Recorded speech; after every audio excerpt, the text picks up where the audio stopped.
কৃষ্ণ কৃষ্ণ কৃষ্ণ হরে হরে হরে রাম রাম রাম হরে হরে। সর্বগ্রী अस्मदि गुरुपाद पद्म नित्य नीला प्रविष्टं विष्णुपाद अष्टोत्तर शतशील भक्ति वेदांत परिजट गोस्वामी गुरु महाराज जय युक्त हन। नित्य नीला प्रविष्णु बामन गोस्वामी महाराज जय युक्त हन। अनंत गुरु वैष्णव वृंद जय जय निताय गुरु ब्रह्मानंदे हरि हरि बोल।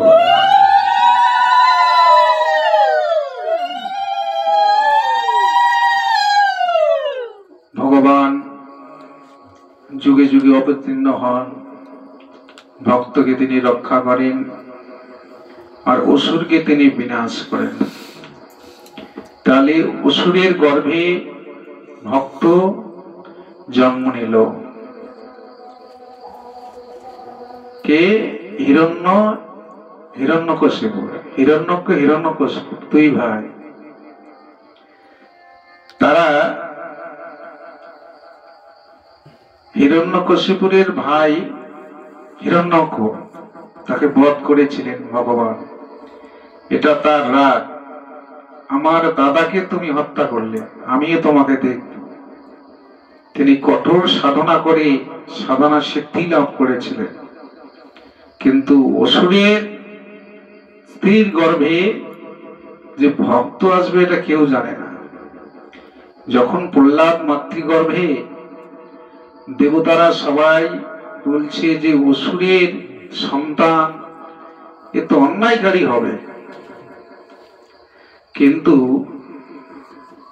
তাকে দেবর্ষি নারদ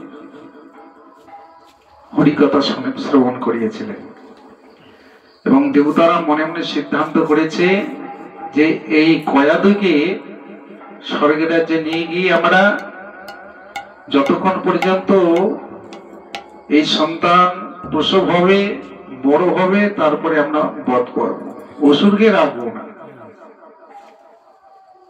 এখন প্রহ্লাদকে মাতৃগর্ভে যখন, তখন নারদ এসে বলেছিলেন যে এর গর্ভে অসুর নয় ভক্ত এসেছে। কেন ভক্ত আসলেন? এই যে হিরণ্যকশিপুর তিনি কিন্তু সবসময় একটা চিন্তা করতেন যে বিষ্ণুকে আমি কি করে মারি, সব সময় নিরন্তর শত্রু ভাবে তাকে চিন্তা করতেন। এই চিন্তা করে তার স্ত্রীর সঙ্গে মিলন হয়েছে। তাহলে কৃষ্ণ চিন্তা করে মিলন হওয়াতে ভক্ত তার গর্ভে, স্ত্রী গর্ভে এলো। এখন দেবর্ষি নারদ বলছে যে এর গর্ভে অসুর নয়, ভক্ত আসছে, তিনি হলেন প্রহ্লাদ। তাহলে এই জন্য আমাদেরও মাতৃগর্ভে মায়েরা যখন গর্ভে সন্তান থাকে তখন হরিকথা শুনতে হয়, ভগবানকে প্রণাম করতে হয়। তাহলে এগুলি করলে সন্তান কোনোদিন আর মাকে মারবে না, আর না হলে সন্তানে মাকে মারবে। কেন? তুমি যে গুণটা করবে, তুমি যেটা করবে সেটা সন্তান সেটা শিখবে মাতৃগর্ভে। তাহলে প্রহ্লাদ কি করে মাতৃগর্ভে সেই ভগবানের নাম তিনি শুনতে পারলেন। যখন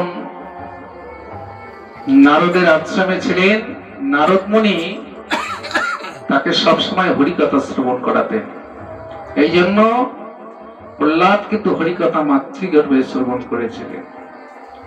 তো এই জন্য আমাদেরও মাতৃগর্ভে সন্তান থাকলে সেই সন্তানকে যদি ভালো করতে চান তাহলে তোমাকে সাধুগুরু বৈষ্ণবের সঙ্গ করে হরিকথা শুনতে হবে। তাহলে ওই সন্তানও কৃষ্ণ ভক্ত হবে। তাহলে কৃষ্ণ ভক্ত সন্তান হয়ে গেলে তাহলে মাকে শ্রদ্ধা ভক্তি করবে। কিছুক্ষণ আগে বললেন না মাকে মারে, তাহলে মা কি বস্তু? যিনি পৃথিবীর আলো দেখালেন তাকে আমরা মানি না।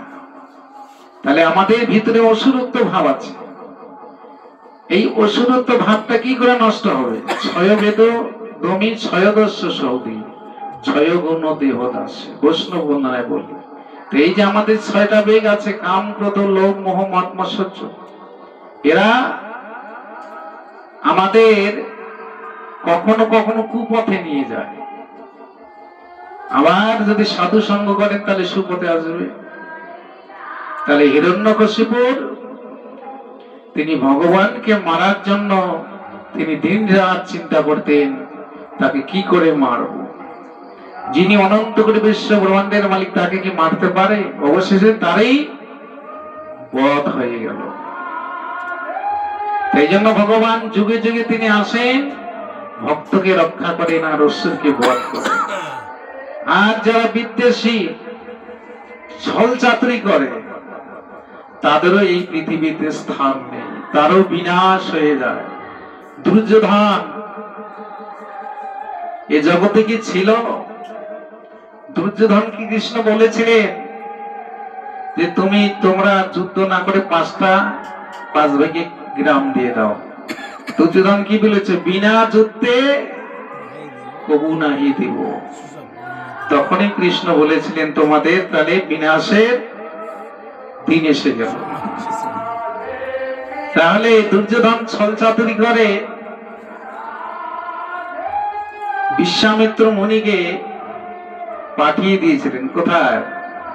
যখন দ্রৌপদী রন্ধন করেছিলেন, রন্ধন করিয়ে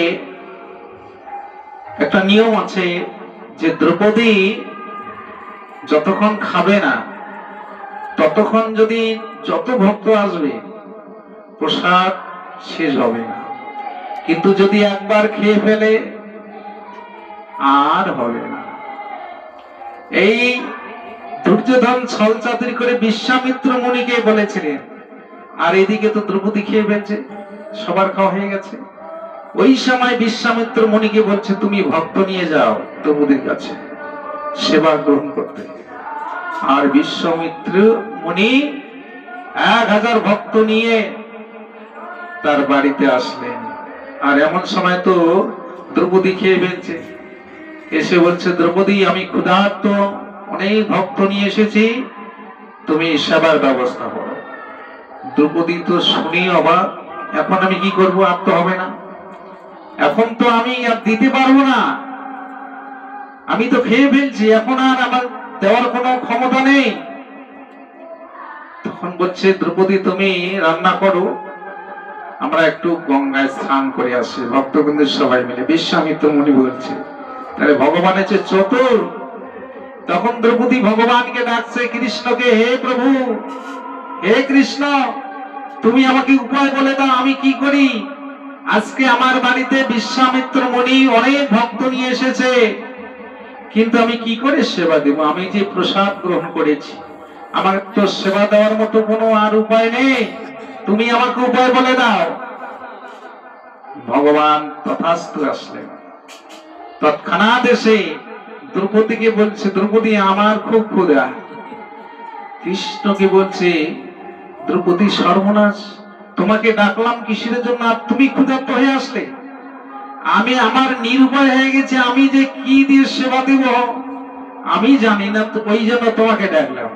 আর তুমি ওখান থেকে আস্তে আস্তে ক্ষুধার্ত হয়ে গেলে। না না আমার খুব ক্ষুধা লেগেছে, বলো কোথাও কোনো কিছু আছে নাকি? না না কিচ্ছু নেই। আচ্ছা তুমি ওই রান্না করে ওই হাঁড়িটা কোথায় রেখেছো? না হাঁড়িতে কিচ্ছু নেই। এখন কৃষ্ণ বলছে আরে ওইটাই আমাকে দেখান না কোথায় আছে, ওই দিকে দেখো। এবার হাড়ির মধ্যে গিয়ে দেখে একটু শাকের কণা আর একটু অন্যের কণা লেগে আছে। ওই কৃষ্ণ ওইটুকু খেয়ে ঢেকুচ্ছাই দিচ্ছে। দ্রৌপদী সেই সুস্বাদ হয়েছে। আর এই ভগবান ওইটুকু খাওয়াতে ওই বিশ্বামিত্র মুনি আর তারা হাজার হাজার ভক্ত ওই সেবা করতে আসছে, ওরা স্নান করে ওখানে গোয়াগড়ি করছে। এত যে খাওয়া হলো, পেট ভর্তি হয়ে গেল। তাহলে এই ভগবান একটু খাওয়াতে তাদের পেট ভর্তি হয়ে গেল। তাহলে এই জন্য ভগবান যেটা করেন মঙ্গলের তরে, এই জন্য স্বভাব যায় না মইলে। তাই এই জন্য স্বভাব আমাদের পূর্বপুরুষ থেকে যেটা স্বভাব অত সহজে যায় না। তার প্রমাণ এক মুনি ধ্যান করতেছিলেন জঙ্গলে। একটা কুত্তা, অনেক কুত্তা তাকে ধরেছে, তাহলে তাকে তার পিছনে ধাওয়া করছে। তিনি ছুটতে ছুটতে এসে ওই মুনির পাশে বসে আছে। আর তখন বাকি কুত্তা সব চলে গেল বসে।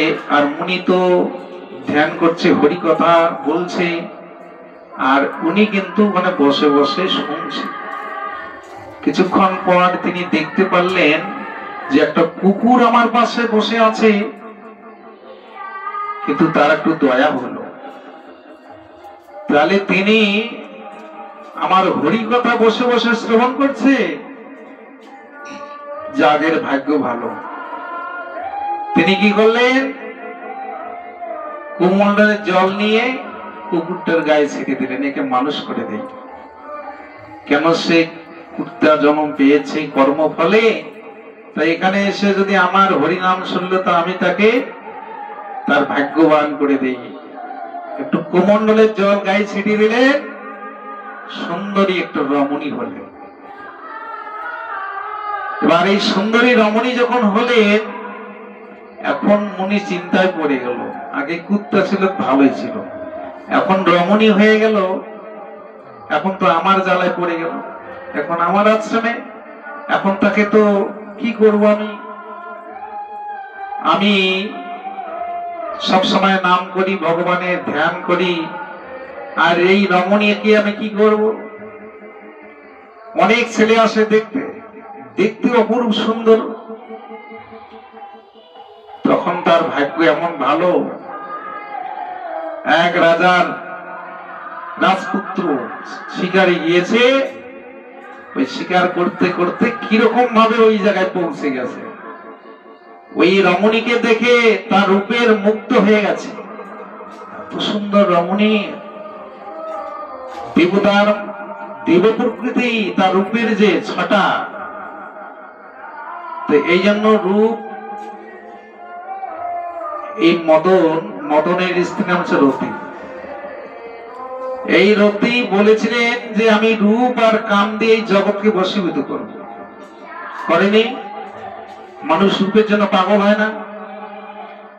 কেউ যদি বিয়ে কোনো মেয়েকে দেখে, জানে মেয়েটা খুব সুন্দর, না কোনো পয়সা লাগবে না, কোনো ডিমান্ড লাগবে না, খালি শুধু মেয়েটাকে দেবে, চায় না? তাহলে রূপের জন্য। তাহলে এই রূপ আর কাম আর রূপ দিয়ে এই জগৎকে বশীভূত করেছে এই মদন। তখন সেই রাজকুমার মুনি ঋষি কাছে গেলেন, গিয়ে বলছে এই রমণী কার? বাবা এই রমণী তো আমার। তা তোমার রমণীকে যদি আমাকে দিতেন তাহলে তাকে আমি বিয়ে করতাম, আমি রাজবাড়িতে নিয়ে রানী করতাম। তখন ওই সময় মুনি বলছে আমার তাহলে আরো ভালো, তুমি যদি নিয়ে যাও তাহলে আমার আরো সুবিধা, তুমি নিয়ে যাও, কিন্তু আমি কোনো পয়সা করে দিতে পারি না। না, তোমার পয়সা করে লাগবে না। এবার মেয়েটাকে নিয়ে গেলেন, মেয়েটাকে নিয়ে গিয়ে রাজবাড়িতে বিয়ে করলেন। করার পরে রাত্রিবেলায় ফুলসজ্জা বাসর ঘর, ওটা প্রত্যেকেরই হয়। ওই বাসর ঘরে থেকে জুতা কোথায় লাগে? দরজায়, দরজার সামনে। এখন মেয়েটা রাত্রি 12টার সময় উঠে ওই জুতা খুঁজছে, স্বামীর জুতা, ওই জুতা কেটে দিচ্ছে। এখনো দেখছে যে ফুলসজ্জার রাতে এই মেয়েটা উঠে কোথায় যায়। উনি একটু পিছিয়ে পিছিয়ে আসলেন, এসে দেখছে যে জুতাটা দাঁত দিয়ে কাটছে। ও লক্ষ্য করে গিয়ে আবার বিছানার মধ্যে শুয়ে পড়েছে। এবার ইনি জুতা কেটে গিয়ে ওই জায়গায় শুয়ে পড়ল। পরের দিন মনে মনে চিন্তা করলো, দেখতে অপরূপ সুন্দর, কিন্তু জুতা খাচ্ছে কি ব্যাপার, এর কোনো পূর্ব স্বভাব আছে নাকি? না, আমার ওই জায়গায় যেতে হবে, মনির কাছে যেতে হবে, এর কোনো পূর্বের কাহিনী আছে নাকি? তাছাড়া মানুষ কি করে জুতা খায়, এ তো আমি কোনোদিন দেখিনি, আমার চোখেও পড়েনি। পরের দিন ওই মুনির আশ্রমে গেলেন, গিয়ে হাত জোর করে বলছে, মুনিবর, আপনাকে আমি অনুরোধ করে বলছি, যাকে আমি বিয়ে করে নিয়ে গেছি, বিয়ে করছি, তার পূর্ব কাহিনী হয়তো আপনার জানা আছে, আপনি একটু কৃপা করে আমাকে বলুন। তখন মুনি বলছে, ঠিক আছে বাবা, তুমি যখন বলতে বলছো ঠিকই বলবো, যে তোমার রমণীকে দেখতে খুব সুন্দর, অপরূপ সুন্দরী, কিন্তু সে যে জুতো খায়, এর কোন স্বভাব? এত ভালো ভালো দ্রব্য রাজপ্রসাদে আছে, ছানা, ক্ষীর, সার, কত কি খাবে, আর ইনি জুতো খায়। তখন মুনি বলছে, বাবা দেখো, যে তুমি যাকে নিয়ে গেছো, এ একটা কুকুর ছিল, কুত্তা ছিল, কিন্তু উনি আমার কাছে এসে হরিনাম শ্রবণ করে, আমার একটু দয়া হলো, যে ইনি যখন ভাগ্যবান হয়েছে, হরিনাম শ্রবণ করছে, তাকে একটু মানুষ করে দেই, এই জন্য আমি তাকে কুমণ্ডলের জল ছিটিয়ে দিয়ে মানুষ করে দিয়েছি। এই মানুষ করে তো আমার চিন্তা হয়ে গেল, একে কোন জায়গায় রাখবো। যাক, ভাগ্য ভালো তুমি নিয়ে গেলে, তাহলে তো ওই কুত্তা আমার স্ত্রী। বাবা তাই, তাহলে আমি ওকে রাখবো না, আমি দিয়ে যাবো তোমার আছে। বাবা তা না, ওটা পূর্বের স্বভাব, অত সহজে যায় না। তাহলে এটা কি করতে হবে? তুমি প্রতিদিন তাকে ঠাকুরকে প্রণাম করাও, প্রতিদিন প্রসাদ খাওয়াও, এই প্রতিদিন তাকে নাম শেখাও, নাম বলাও, এগুলি করতে করতে, ভগবানের কর্ম করতে করতে, পূর্বে যেটা স্বভাব, ওটা আস্তে আস্তে সব দূরে চলে যাবে। নিতাই গৌরবানন্দে হরি হরি বল। এই জন্য ভগবানের কর্মগুলোর স্বভাবটা নষ্ট হয়ে যায়, ওটা পূর্বের স্বভাব। তা আমরা এই জন্মের আগের জন্মে বাঘ ছিলাম না, ভাল্লুক ছিলাম না, জীব জন্তুর ছিলাম, আমরা জানি কি? আমরা কেউই জানি না। কিন্তু আমাদের স্বভাবে মানুষ বলে যে মানুষটার স্বভাব অন্যরকম, পশুর মতো আচরণ। তাহলে এটা আমাদের স্বভাব। এই স্বভাবটা আমাদের কি করে যাবে? এই স্বভাবটা দূর করতে গেলে সাধু সঙ্গ করতে হবে, ভগবানের নাম করতে হবে, ভগবানকে প্রণাম করতে হবে। এগুলি করতে করতে সব স্বভাব চলে গেলে একমাত্র ভগবানের নামের প্রতি রুচি আসবে, আর কি আসবে? ভক্তি সঞ্চার হবে। তখন আমাদের ওই পূর্বের স্বভাব থাকবে না। এই জন্য সাধু সঙ্গের মহাপ্রভু নির্দেশ দিয়েছে, সাধু সঙ্গ তোমাকে করতেই হবে। বৃন্দাবনে গেলে রাধে রাধে, নবদ্বীপে গেলে জয় নিতা। তাহলে ওখানে কিন্তু জয় নিতে বলে না, বৃন্দাবনে জয় নিতা বলতে হবে নবদ্বীপে। আর পুরী ধামে গেলে বলবে জয় জগন্নাথ। তাহলে এই যে এক স্থানের একটা মহিমা, রাধারানীর কৃপা না হলে কৃষ্ণের কৃপা হবে না। যেই গৌর সেই কৃষ্ণ সেই জগন্নাথ। পুরী ধামে যাবেন, সব জায়গায় জয় জগন্নাথ জয় জগন্নাথ, ওখানে কেউ জয় গীতা বলবে না, রাধে রাধে বলবে না। ওই জগন্নাথের মহিমা, যেই গৌর সেই কৃষ্ণ সেই জগন্নাথ। যেখানে রান্না হয়, ওই রান্নাঘরে ঢুকলে দেখবেন ভান্ডের উপর ভান্ড, তারই উপর ভান্ড। কেন দেখতে দেবে না? টিকিট কেটে দেখতে হয়। তাহলে যখন রান্না হবে, স্বয়ং লক্ষ্মী নিজে রান্না করে। তাহলে রান্না করার সময় এক সমান লাকড়ি দিয়ে গেল, আগুন দিয়ে গেল, একজন দরজা বন্ধ করে দিয়ে পান্ডারা বেরিয়ে পড়ল। এবারে যখন রান্না হয়ে যাবে, বেল পড়বে। রান্না যখন হবে, ভান্ডের হাড়ির উপর হাড়ি, তার উপর হাড়ি এইরকম তোলানো আছে। আচ্ছা, কোনটা আগে হবে? নিচেরটা হওয়ার কথা, নিচেরটা হবে না। উপরে যেটা আগে ওইটা হবে, তারপরে তার নিচেরটা হবে, উপর থেকে হতে হতে নিচেরটা হবে শেষে। তাহলে এটা কার মহিমা? জগন্নাথের মহিমা। তাহলে এই যে প্রসাদ যখন রন্ধন হয়ে গেল, এই প্রসাদটা জগন্নাথের ভোগ হবে। জগন্নাথের ভোগ হওয়ার পর এই প্রসাদটা সরাসরি বিক্রি হবে না।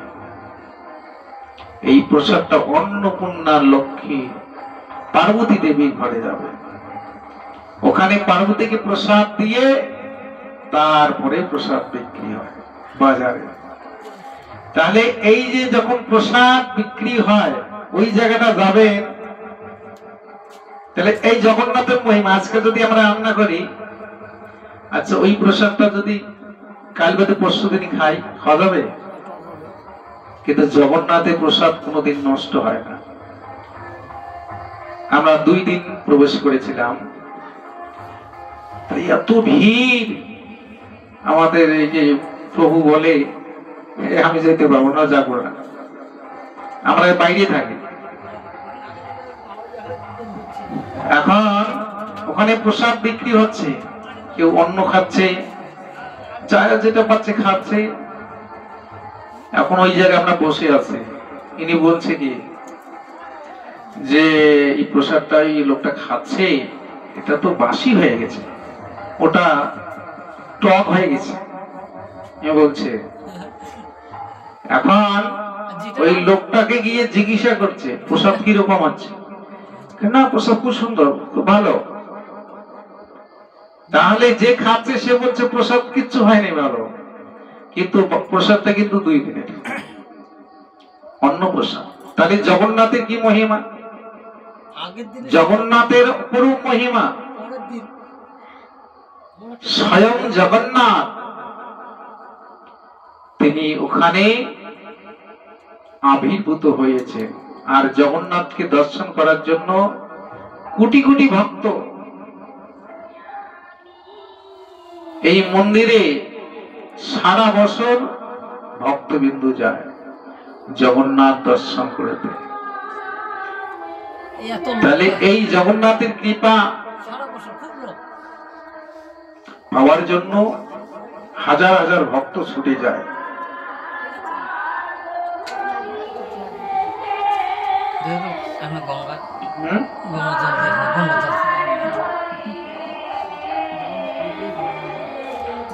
এই জন্য আমাদের ধাম দর্শন করতে হয়। কিন্তু ধাম দর্শনটা কেন করব? ধামবাসী জনে প্রণতি করিয়া মাগিব কৃপা উল্লেশ।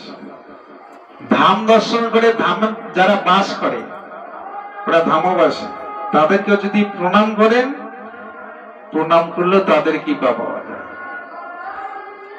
আমাদের কীর্তন আছে ধামবাসী জনে প্রণতি করিয়া মাগিবে কৃপার উল্লেশ। তাদের কৃপাতে কৃষ্ণ কৃপা হয়। এই জন্য ধাম দর্শনে আমাদের নিয়ম আছে। আর যদি ধাম দর্শন না করি, লোকের মুখে যদি শুনি যে বৃন্দাবন কিরকম, কোথায় চরণ পাহাড়ি, কোথায় রাধাকুণ্ড, কোথায় শ্যামকুণ্ড, যদি মুখে বলে আমরা অনুভব করতে পারবো? যতক্ষণ দেখবো না ততক্ষণ অনুভব শুনবো ঠিকই, কিন্তু শুনিলেও মঙ্গল আছে। আর যদি দেখি আবার বেশি মঙ্গল আছে। তাহলে দেখলে কি হবে? আমাদের আত্মচিতির চেতনা জাগবে। কারণ আমাদের প্রত্যেকের হৃদয়ে চিত্তরূপ দর্পণ আয়না আছে। ওই আয়নার মধ্যে যদি একবার ছবিটা পড়ে তাহলে ওই ছবিটা আর নষ্ট হয় না। একবার যদি দর্শন হয় ওটা বলতে পারবেন না, দেখলেই বলতে পারবেন। আর যদি না দেখেন কোনোদিনও বলতে পারবেন না। শুনি বলতে পারবেন কিন্তু উপলব্ধি করা যাবে না। এই জন্য আমাদের ধাম দর্শন করতে হয়। আর যদি যাও বৃন্দাবনে আর মন থাকে যদি বাড়িতে, অনেকে যায় বৃন্দাবনে যায় ফোন করে, বাবারে গরু বাছুর গুলো কেমন আছে, জমি জায়গাগুলি আবাদ সাবাদ কেমন চলছে, এটা যায় করবে, তার ঝাম যাওয়া বিফল হবে। কারণ দেহ আছে বৃন্দাবনে, মন আছে বাড়িতে। এই জন্য ধামে গেলে বাড়িতে বেশি ফোন করতে নেই, আর থাকবেন বাড়িতে, আর মনকে পাঠিয়ে দিবেন বৃন্দাবনে। মনের গতি পবনের চেয়েও বেশি। আপনি যদি ধাম দর্শন করেন, বাড়িতে সকালবেলায় স্নানাদি করে ঠাকুর পূজা করে যখন আহ্নিক করবেন, এই আহ্নিক করার সময় যদি সেটা উপলব্ধি করেন, মানে উপলব্ধি করা মানে মন চলে গেল বৃন্দাবনে। কোথায় চরণ পাহাড়ি, কোথায় রাধারানী বাঁশি শুনেছিলেন, কোথায় রাধা কুণ্ড, শ্যাম কুণ্ড, এগুলো মোবাইলে তো দেয়, কিন্তু মোবাইলেতে দিলে ওটা উপলব্ধি হবে না, ওই স্থানে যেতে হবে। তা এই জন্য এই স্থানগুলি যখন আমরা দর্শন করব, তখন আমাদের হৃদয় চিত্রপটে ছবি এঁকে যাবে এবং বাড়িতে বসে বৃন্দাবন ধাম পরিক্রমা করা যাবে। নিতাই গৌর আনন্দে হরে হরে। এই জন্য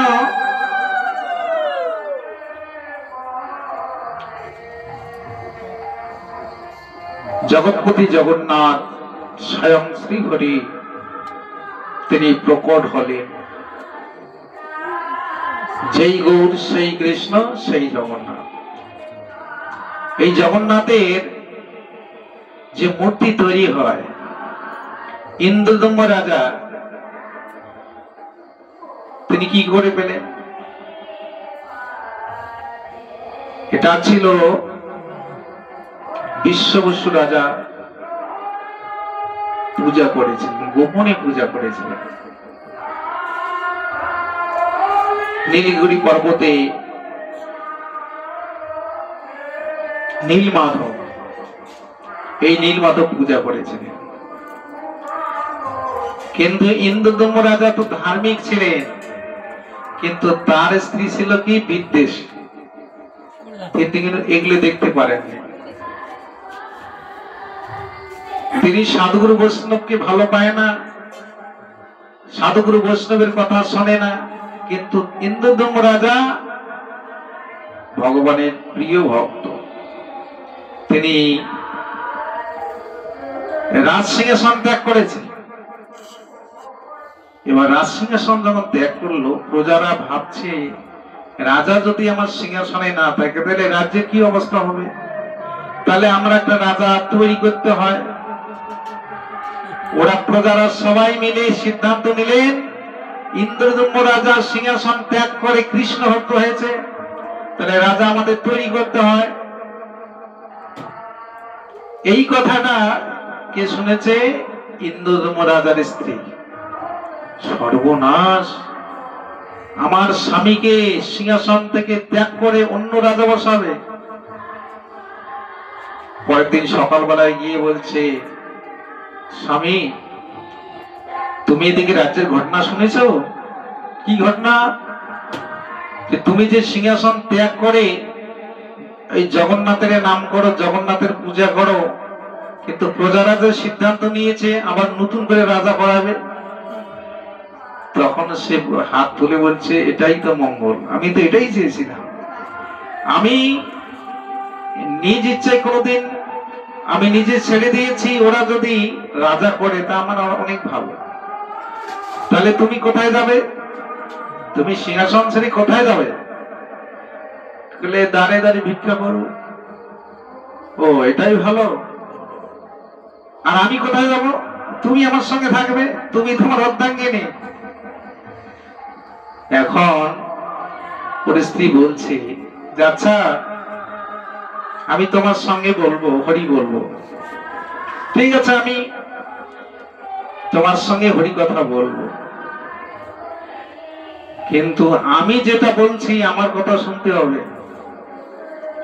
কালকে কিন্তু আমার গুরুদেব আসবে, কালকে তোমাকে থাকতে হবে, রাজবাড়িতে থাকতে হবে। গুরুদেবকে কে কি বলেছে? গুরু বাক্য তো অমান্য করা যায় না। ওই আমার স্বামীকে পুনরায় যেন আরো সিংহাসনে বসা হয়। এখন সকালবেলা গুরুদেব এসে গেল। এবার গুরুদেব এসে রাজাকে বলছে, ইন্দ্রদম্ভ রাজাকে, যে বাবা আমি যেটা বলছি সেটা শোনো, তুমি পুনরায় আবার গিয়ে সিংহাসনে বসো। তুমি সিংহাসন যে ত্যাগ করেছো, তোমাকে আবার বসতে হবে। এখন সে তো চিন্তায় পড়ে গেল যে আমি গুরুর বাক্য কি করে ত্যাগ করি? গুরু বাক্য লঙ্ঘন করে তোকে নরকে যেতে হবে। তা যতই হোক না কেন, ওটা ভালোই হোক আর খারাপ হোক, আদেশ পালন করা কর্তব্য শিষ্যের, ঠিক আছে? এবার কি করলেন? গুরুর আদেশে ইন্দ্রদ্যম্ন রাজা যাচ্ছে সিংহাসনে বসতে। এমন সময় ছোট্ট একটা ছেলে এসে হাত ধরে বলছে, মহারাজ আপনি বসবেন না, আপনার অমঙ্গল হবে। এই সর্বনাশ, এই ছেলেটা কোথাকার, কেউ চেনে না। রাজা তখন বলছে, আচ্ছা আরে তোর বাড়ি কোথায়? আমরা তো কেউ চেনে না। সবাই অবাক হয়ে তাকিয়ে চলে, এই বাচ্চাটুকু এই কথাটা বললো যে আপনি আর বসবেন না সিংহাসনে, তোমার অমঙ্গল হবে। এই কথা বলতে বলতে ছেলেটাকে জিজ্ঞাসা করছে, তোমার বাড়ি কোথায়? তুমি কোথায় থাকো? কোথা থেকে এসেছো? বলতে বলতে ছেলেটা নেই,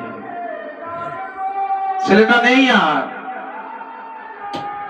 তখন দৈববাণী শুনে বলছে, ইন্দ্রদ্যম্ন রাজা আমি অন্য কেউ নয়, আমি স্বয়ং নীলমাধব। বিশ্ববসু রাজা আমাকে পূজা করছে গোপনে, কিন্তু আমি তোমার কাছে আসার জন্য অনেক চেষ্টা করছি। আমি তোমার কাছ থেকে প্রকাশ হব, ও কিন্তু গোপনে পূজা করছে, কাউকে দেখায় না। আমি জগন্নাথ রূপে এই জগতে প্রকট হব তোমার কাছে। কিন্তু এই যে জগন্নাথ যে স্বয়ং আসলেন, দেহটা কোথা থেকে? কৃষ্ণের দেহটা যখন ব্যাত মেরেছিলেন তার পায়ে, পাখি মনে করে স্বয়ং কৃষ্ণের পায়ে মেরেছে, তখনই কৃষ্ণের এই দেহটা ত্যাগ করেছে। ওই দেহটা কি করলেন? সমুদ্রে ভাসতে ভাসতে একটা কাঠ হয়ে আসছে। নীলমাধব বলছে যে সমুদ্রে একটা কাঠ ভেসে আসবে, ওই কাঠটা ধরে তুমি তিনটা মূর্তি তৈরি করবে, জগন্নাথ, বলরাম, সুভদ্রা। এবার বলছি যে এই যে কাঠ ভেসে আসবে কি করে জানবো? সমুদ্রে তো অনেক কাঠ ভেসে আসে, কি করে চিনবো? যে কাঠটা আসবে শঙ্খ, চক্র, গদা, পদ্ম, এই চিহ্ন থাকবে, ওই কাঠটাকে তুমি তুলে এনে মূর্তি তৈরি করে পূজা করবে। এবার সকালবেলায় মন্ত্রী অনেক কিছু সবাইকে নিয়ে সমুদ্রের কাছে গেল, সত্যি কাঠ এসেছে। এবার কাঠটা নিয়ে এসে তুলতে পারছে না, কোন রকম ভাবে কাঠটাকে নিয়ে আসলো। এবার এক ব্রাহ্মণ, বৃদ্ধ ব্রাহ্মণ, ওই কাঠটাকে মূর্তি বানানোর জন্য কত মিস্ত্রি নিয়ে এসেছে, কিন্তু কুড়ুল ভেঙে যায়, যন্ত্র ভেঙে যায়, কাঠ আর কেটে কাটে না। তখন এই বৃদ্ধ ব্রাহ্মণ এসে বলছে যে আপনারা যে এই গাছটার মধ্যে কুড়ুল মারছেন, অনেক কিছু মারছেন, তো কাটছে না, এটা আপনারা পারবেন না, আমি পারবো। আপনি পারবেন? হ্যাঁ, কিন্তু আমাকে সময় দিতে হবে, আমাকে 1 মাস সময় দিতে হবে, তাছাড়া কিন্তু হবে না। তখন ইন্দ্রদম্য রাজা বললেন তাহলে ঠিক আছে, আপনি তৈরি করুন। কিন্তু এই দরজা কিন্তু বন্ধ থাকবে, 1 মাস দরজা বন্ধ থাকবে, খোলা যাবে না। ইন্দ্রদম্য রাজা বলছে তাহলে আপনি মূর্তি তৈরি করবেন, তাতে সময় একটু লাগবে। এবার 1 দিন 2 দিন 3 দিন ওই ঠুকঠাক শব্দ শোনা যায়, বাইরে থেকে শোনা যায়। 5 দিনের মাথায় শোনা যায়, 6 দিন পর আর শোনা যায় না। ওই লোক ঘরে আছে কি নাই বোঝা যায় না। এরকম ভাবে 10 দিন হয়ে গেল, শব্দ নেই। 15 দিন হয়ে গেল, যখন কিছু শব্দ নেই, গুন্ডিচা দেবী বলছে রাজামশাই, যে বৃদ্ধ ব্রাহ্মণ মূর্তি তৈরি করছে উনি মনে হয় মরে গেছে, কারণ আপনি দরজা খুলুন। ইন্দ্রদম্য বলছে না, আমি দরজা খুলবো না, আমি কথা দিয়েছি যতক্ষণ মূর্তি তৈরি হবে না আমি খুলবো না। তখন গুন্ডিচা বলছে না, আপনি খুলতে হবে। অনেক সময় স্ত্রী স্বামীর সঙ্গে ঝগড়া করে, না করতেই হবে করতেই হবে। তখন গুন্ডিচা দেবীর জেদ সহ্য করতে না পেরে 15 দিনের মাথায় দরজা খুলে ফেললেন। আর যেই খুলে ফেললে, জগন্নাথ, বলদেব, সুভদ্রা 3টা মূর্তি, তার হাত পা হয়নি। তখন ব্রাহ্মণও ওখানে নেই। এখন দেখি অবাক হচ্ছে, এ কি অপরূপ মূর্তি, অসম্পূর্ণ মূর্তি। তখন দৈববাণী স্বয়ং জগন্নাথ বলছে, মহারাজ, এইভাবে আমি প্রকট হব, এইভাবে পূজা পাবো, কারণ আমি এটা প্রতিজ্ঞা করেছি। কোন সময়? যখন নারদ মুনি রুক্মিণী সত্যভামা দুজনে আলোচনা করে যে কৃষ্ণের কি দুঃখ, আমরা সবসময় দুইজন থাকি, কিন্তু তবু নীরলে বসে বসে তিনি কাঁদেন। এই কথাটা তিনি কাকে বলেছিলেন? দেবর্ষি নারদকে। নারদ তো সব খবর জানে। রুক্মিণী সত্যভামাকে বলছে, আচ্ছা নারদ, আমার কৃষ্ণের কি দুঃখ, আমরা সবসময় তার সেবা করি, তার সঙ্গে থাকি, কিন্তু তিনি কার জন্য চিন্তা করেন, কার জন্য ভাবনা করেন? তখন নারদ বলছে, এটা বলা যাবে না, কেননা এটা খুব গোপন কথা। তখন সেই রুক্মিণী আর সত্যভামা বলছে, না, বলতেই হবে, তুমি যখন জানো কেন বলবে না? তাহলে এখানে কিন্তু বলা যাবে না, গোপন কথা। এবার কি করলেন? ঘরের মধ্যে ঢুকে দরজা দিয়ে রুক্মিণী আর সত্যভামাকে নারদ মুনি সেই কৃষ্ণ কথা বলেছিলেন। কি বলেছিলেন? কি বলেছিলেন? যে রাধারানীর জন্য কৃষ্ণ এইরকম বিরহ বেদনা করে, তিনি রাধাকে বড় ভালোবাসে। এইরকম ভাবে আলোচনা করতে করতে স্বয়ং কৃষ্ণ এসে গেছে। এসে দেখে দরজা বন্ধ। এই দরজা বন্ধ কেন? কে আছে ঘরে? নারদ বলছে, এখানে ঢোকা যাবে না। তা ঢোকা যাবে না তো শোনা যাবে না? হ্যাঁ, শুনতে পারেন, ঢোকা কিন্তু যাবে না।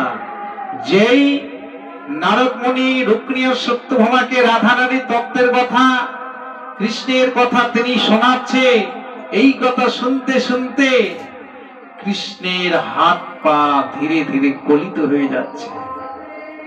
হাত পা ভিতরে ঢুকে গেল। এই দেখে বলরাম তার দাদা বলছে, আরে আমার ভাই কেন এরকম হলো?